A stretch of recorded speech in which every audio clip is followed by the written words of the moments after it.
রাজ্যের সর্বশিক্ষা প্রকল্পে নিয়োজিত শিক্ষকরা এখন কি অবস্থায় আছেন রাজ্যের শাসক দল তা জানে কিনা।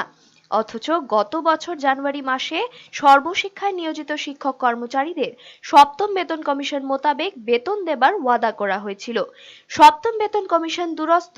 এখন সর্বশিক্ষায় নিয়োজিত শিক্ষক কর্মচারীদের চাকরি অনিশ্চয়তার পথে। বিধানসভা ভোটের আগে নিয়মিতকরণের দাবিতে অনশনে বসেছিলেন সর্বশিক্ষায় নিয়োজিত শিক্ষক কর্মচারীরা। সেদিন ওরিয়েন্ট চৌমুহনীর সেই অনশন মঞ্চে হাজির ছিলেন আজকের বিজেপির প্রায় সব নেতামন্ত্রীরা।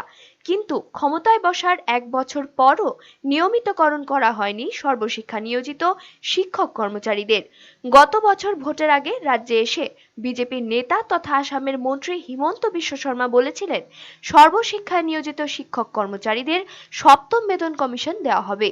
কিন্তু সপ্তম বেতন কমিশন কি জিনিস তা আজ পর্যন্ত মালুম করতে পারেনি সর্বশিক্ষায় নিয়োজিত শিক্ষক কর্মচারীরা। উল্টে এখন তাদের চাকরি থাকবে কি থাকবে না তা নিয়ে প্রশ্নচিহ্ন দেখা দিয়েছে। तुम लोग भी नौकरी करो, जितना लड़का टेट पास क्वालिफाइड है कोई बाहर नहीं होना चाहिए। आपका प्रॉब्लम थोड़ा अलग है। एक तो सरकार को बजट करना पड़ेगा, 7 पे कमीशन देना पड़ेगा एसएसए टीचर्स को भी। ऐसे देने से नहीं होगा, तनख्वाह तो देना ही पड़ेगा लेकिन लॉलीपॉप देने से नहीं होगा।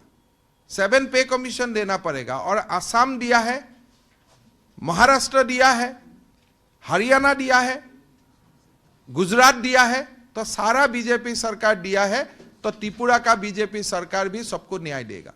ब्यूरो रिपोर्ट, चैनल दिन रात।